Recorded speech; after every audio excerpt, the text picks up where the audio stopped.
વલસાડ જિલ્લાના વાપી એરિયાના ડુંગરા police station વિસ્તારમાં ડુંગરા પોલીસે મળેલ ચોક્કસ બાતમીના આધારે શેરી વિસ્તારમાં રેડ કરતા એક ગોડાઉનમાંથી ઓનલાઈન છેતરપિંડી કરતા 4 ઈસમોની ધરપકડ કરેલ છે। આ બાબતે ડુંગરા પોલીસે સરકાર તરફે ફરિયાદ દાખલ કરેલી છે અને આ ચારેય ઈસમોની ધરપકડ કરી રિમાન્ડ મેળવી અને તપાસ શરૂ કરેલી છે। ડુંગરા પોલીસને મળેલ બાતમી આધારે ડુંગરા પોલીસે શેરી ખાતે આવેલ ગોડાઉનમાં રેડ કરતા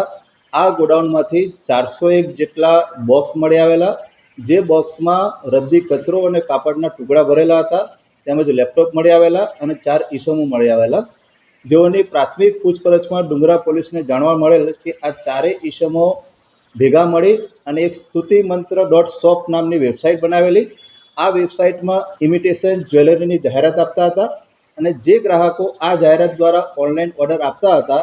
તે ગ્રાહકોને ઇમિટેશન જ્વેલરીની જગ્યાએ રદ્દી કચરો અથવા કાપડના ટુકડા મોકલી આપી અને છેતરપિંડી કરતા હતા। અત્યાર સુધીની તપાસ દરમિયાન જે ડેટા મળ્યા છે એના ઉપરથી જાણવા મળેલ છે કે અત્યાર સુધીમાં આ લોકોએ 3500થી વધારે ગ્રાહકોના ઓર્ડર મેળવેલા છે અને કુલ 38 લાખથી વધારે રૂપિયાનું ટ્રાન્ઝેક્શન કરેલું છે। મોટાભાગની ઇમિટેશન જે જ્વેલરી છે એની જે જાહેરાત આ લોકો આપતા હતા એની નજીવી કિંમત 1000 રૂપિયા, 500 રૂપિયા આવી કિંમત હોતી હતી અને એનું જે દેખાવ છે, જે જાહેરાત આપતા હતા એ બહુ